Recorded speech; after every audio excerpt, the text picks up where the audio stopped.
In the third quarter, Oklahoma State seemed to make some defensive changes that were effective. Was that more them or more you guys in the third quarter? Well, I think it was more us. You know, there weren't they didn't do anything that we hadn't seen, and you know they put some pressure on us coming off of the edge. But you know we had hoped to be prepared for it. We didn't deal with it as good as we should have most of the time. Sometimes we did, but not all the time. You know, and then they have that, which, you know, we've tried to prepare for. I mean, if you're talking about something different, you know, where they kind of all stand up, walk around a little bit, I don't know if that's what you're alluding to, but, you know, we work on that diligently. We've seen them, we anticipated they would, and they did, but that wasn't, it was us, it wasn't anything that they did. Bill, as well as you guys played in the first half and the amazing story that Cody penned, even up 8, did you feel like you left some things on the field in the first half? Do you feel like you could have been? Oh, I think so. Yeah. You know, by the same token, I mean,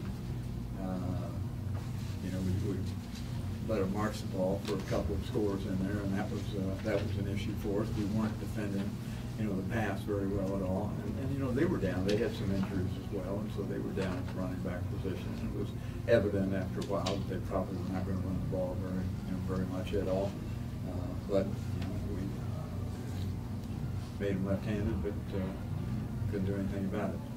And that's not again, that's taking nothing away from them because they, you know, he can throw it and they can go up there and catch it. You know, they're a good pass offense team.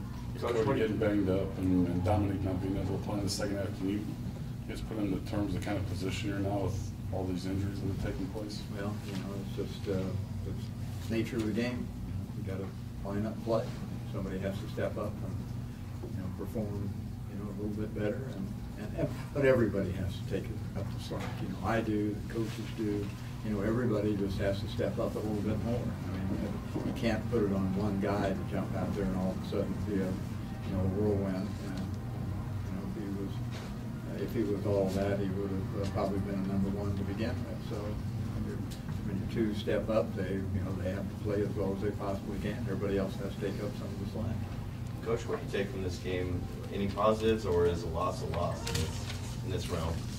Well, I think, you know, to come back and score and get in a position to win the ball game and then lose it. I mean, it's going to be some, you know, pain that goes along with it. I think the important thing is not, you know, the positive thing is yet to happen, and that will be how do the young people in our program respond to it.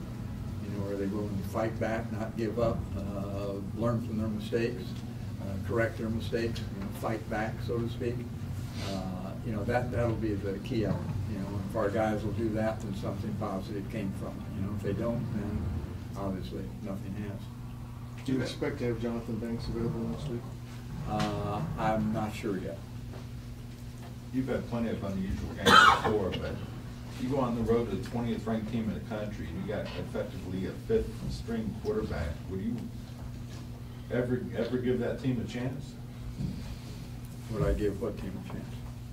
A team with a 5th string quarterback. I mean, you guys let at halftime. You always got a chance. You know, we wouldn't even get on the plane, you know, if we didn't have a chance. You know, it's just, you know, you have to coach well. We didn't do that. You got to play well. You know, we didn't always do that. So I mean, you just, if you do those things, you're in all of them. You have a chance anytime. In the fourth quarter, you guys called timeout and came out and used a fullback pass, kind of trick play that went through and bounds got penalized on it. What did you guys see on that play that made you go with that in that situation? Well, just the feeling that the run support out of the secondary was reasonably aggressive.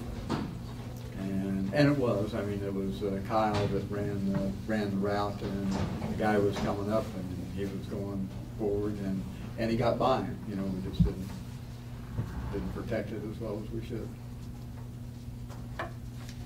When Cody did go in, did you have that high expectations for him that he could score 4 touchdowns? Well, I did. Well, you know, I don't think in terms of how many touchdowns he's going to score. I, you know, think along the lines of, is he going to perform well and execute the things we asked him to execute? And I had no doubt about that. Like I said, you know, he practiced extremely well during the course of the week. You know anything about the seriousness of his injury? Not yet. Time for one more? Coach, how would you gauge the quarterback play of Mason Rudolph, and how much of it was on the secondary this evening? Well, I think he played extremely well. He put the ball in, some tight spots. But like I said, he's got some guys that will go up and get the ball. I mean, it was a collective effort, I think on their part. He played extremely well, and he had some receivers that competed well for the ball and, went up and made some plays. And, that coupled with the fact that we didn't cover very well.